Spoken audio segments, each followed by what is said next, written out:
की ओर चलेंगे।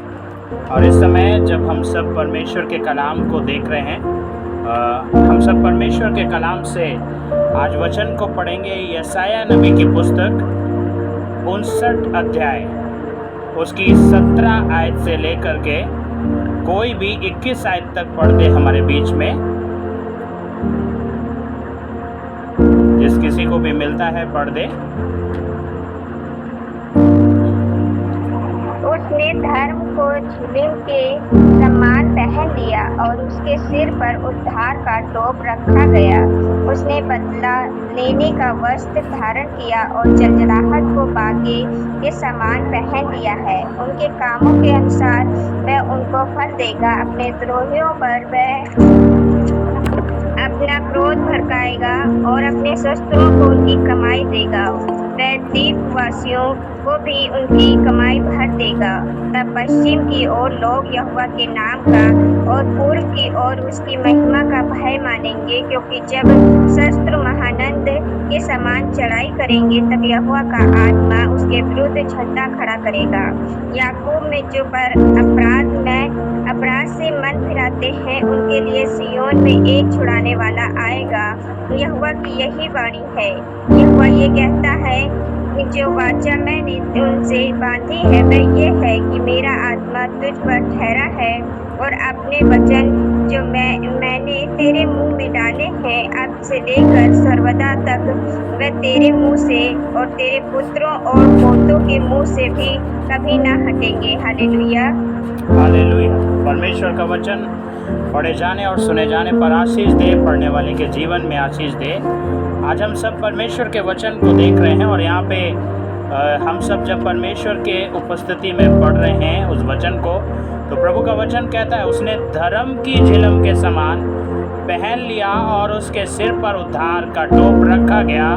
उसने बदला लेने का वस्त्र धारण किया और जलजलाहट के बागे के समान पहन लिया। उसके कर्मों के अनुसार वह उसको फल देगा और उसके द्रोहियों पर अपना क्रोध भड़काएगा और अपने शत्रुओं को उसकी कमाई देगा। वे द्वीपवासियों को भी उसकी कमाई भर देगा। हालेलुया।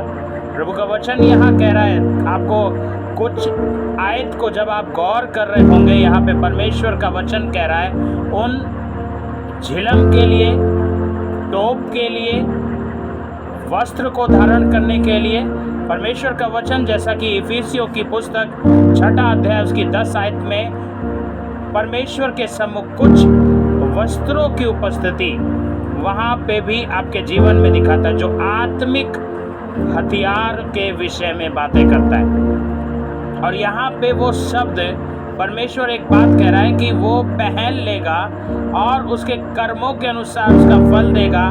द्रोहियों पर वो क्रोध भड़काएगा, शत्रुओं को उसकी कमाई देगा और द्वीपवासियों को उनकी कमाई भर देगा। यानी कि जिसने भी जो गलत काम भी किया होगा उसकी कमाई, उसको गलत ही कमाई की उपस्थिति मिलेगी। और परमेश्वर का वचन कहता है वो आत्मा उसके विरुद्ध खड़ा करेगा। जो शत्रु महानद के समान चढ़ाई करेंगे तब यहोवा का आत्मा उसके विरुद्ध खड़ा करेगा। अब हम सबसे बड़ी बात आज जो सीखने जा रहे हैं, हम लोग किस बात में अपने जीवन में प्रभु की उपस्थिति में खड़े हैं। क्योंकि हम लोग क्या करते हैं, हमारे जीवन में बातें क्या है, छोटी सी बात, एक छोटी सी तकलीफें हमारे जीवन में हमें हमारे साथ क्या चीज़ खड़े होने का महसूस कराती है। क्या ये महसूस कराती है कि हमारा परमेश्वर, हमारा खुदा हमारे साथ खड़ा है, या आज के समय में लोगों को सबसे ज़्यादा ये महसूस होता है कि हमारे साथ शैतान खड़ा है, दुष्ट खड़ा है। बहुत से लोगों के दिमाग में तुरंत ये बात आती है कि हमारे साथ दुष्ट खड़ा है।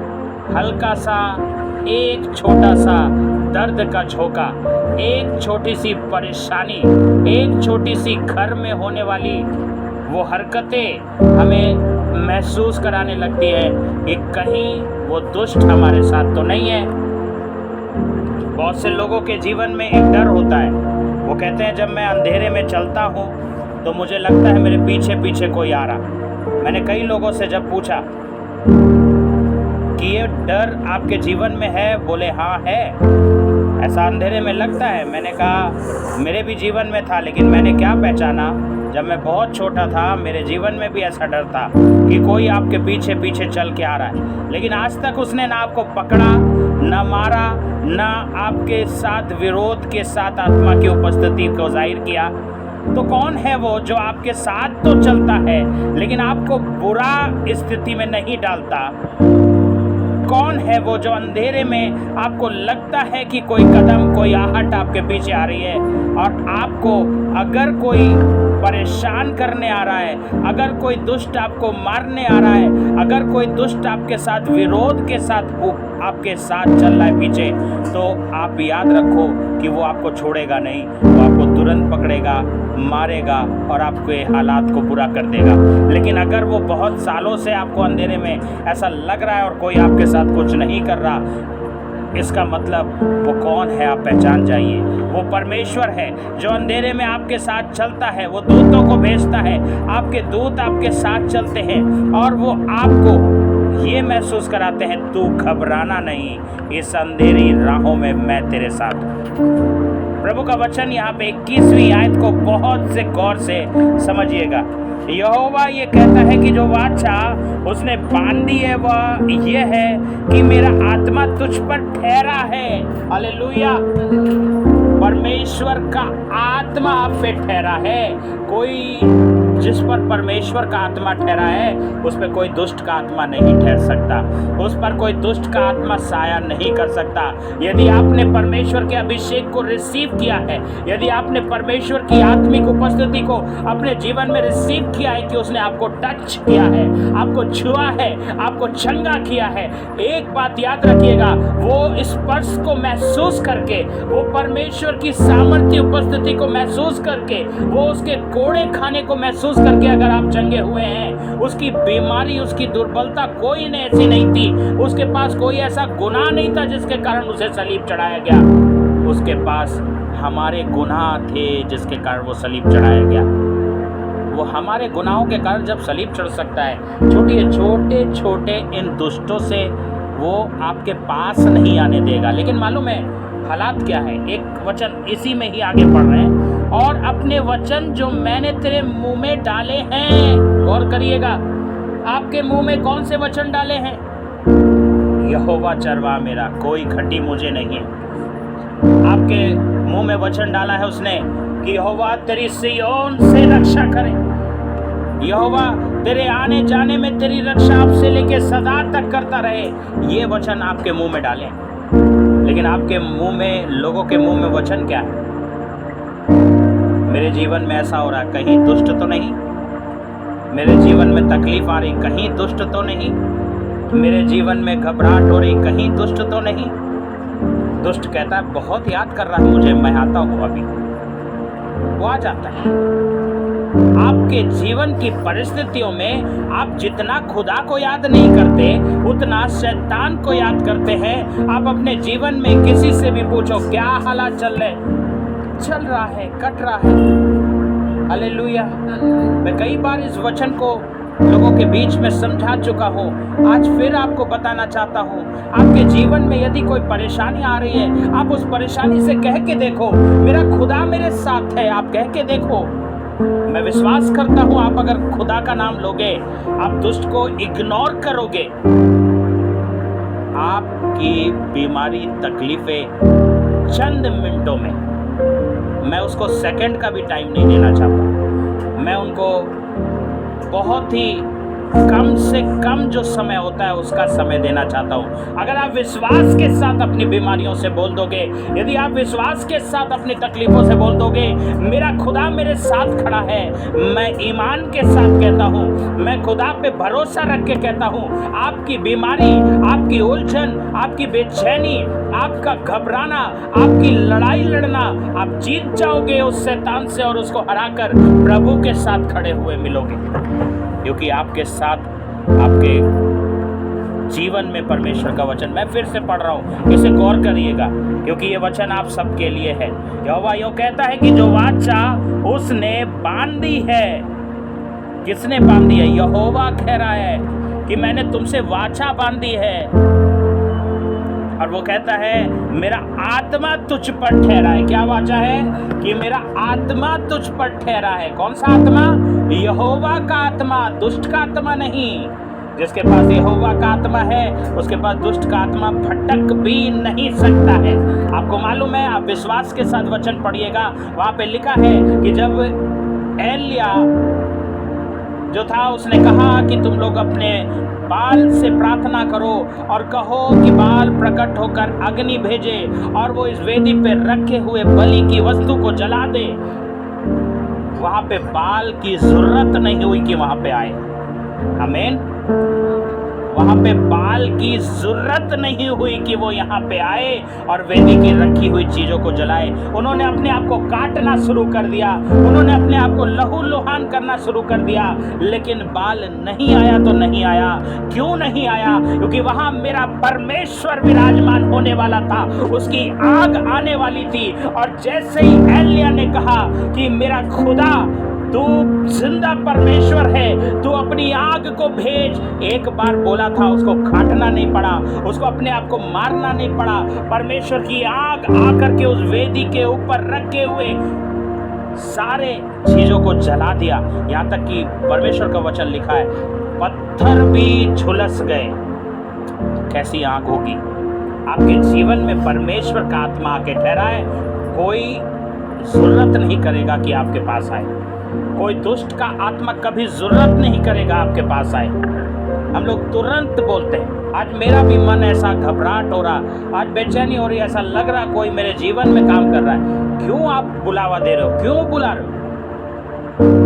शायद मेरे बीच में बेटी जुड़ी होगी श्वेता नाम की। जब हम लोग प्रेयर करने गए, जब डिलीवरेंस चल रहा था, दुष्ट ने इस बात को कबूला, दुष्ट ने इस बात को कबूला। मैंने कहा तू फिर क्यों आई इसके पास? उसने साफ साफ कह दिया ये मेरे विषय में सोच रही थी, ये छत पे जाके अकेले बैठ के मेरे विषय में सोच रही थी। क्यों सोच रहे हो? किसने कहा आपके जीवन में कि आप उसको याद करो?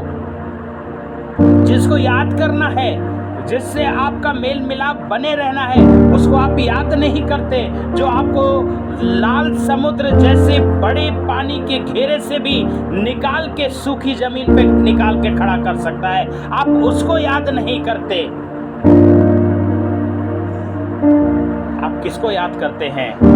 जो आपको दुर्बल करता है।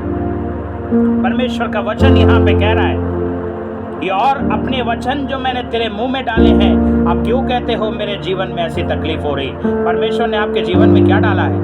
वचन डाला है। आपके बुखार आ रहा है, आप बोलिए, वचन से बोलना सीखिए, वचन को पढ़ते हैं ना, वचन से लड़ना सीखिए।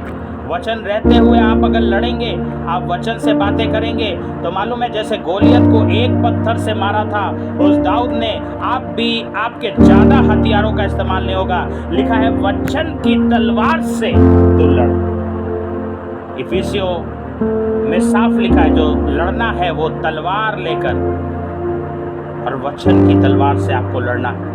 और परमेश्वर का वचन कह रहा है आपके मुंह में शब्द डाले। आपके बुखार आ रहा है, बोलिए प्रभु तूने पतरस की सास को ज्वर था, तूने डांटा और उससे कहा है ज्वर इसी समय छोड़ के चला जा। अब बोलिए प्रभु तूने डांटा, आज मैं तेरे नाम से डांटता हूँ, वो चला जाएगा।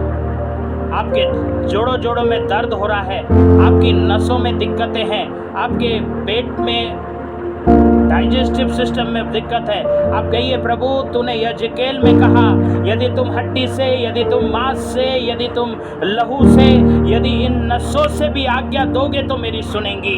और प्रभु मैं आज तेरे नाम से इन हड्डियों से, इस मांस से, इस लहू से आज्ञा देता हूँ, यीशु नासरी के नाम से सारे रोग, सारे दर्द यीशु के नाम से जाए। याद करो खुदा को, शैतान को याद मत करो।